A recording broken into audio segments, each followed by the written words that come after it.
جی India جماعت BJP اور ترجمان نوپور شرما کی جانب سے حضرت صلی اللہ علیہ وسلم اور ام المومنین سیدہ عائشہ صدیقہ رضی اللہ تعالیٰ عنہ کی شان اقدس میں کی جانے والی گستاخی کے خلاف سنی رابطہ کونسل کا احتجاجی مظاہرہ دابیجی نیشنل ہائی وے پر دھرنا و احتجاج۔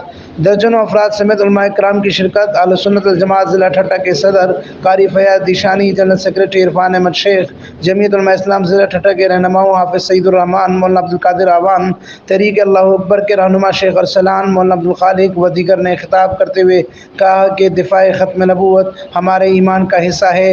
آئے روز بیرونی ممالک میں حضرت محمد صلی اللہ علیہ وسلم اور اہل بیت اطہار سمیت صحابہ کرام رضی اللہ تعالیٰ عنہم اجمعین کی گستاخیوں کا سلسلہ جاری ہے۔ اقوام متحدہ دنیا بھر کے مسلمانوں کے جذبات مجروح ہونے پر خاموش رہتا ہے۔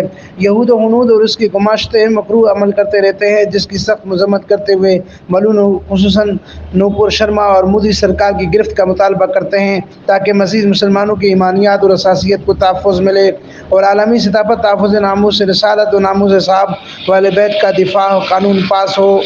امین فاروقی، فائرسٹون نیوز، ٹھٹہ، سندھ۔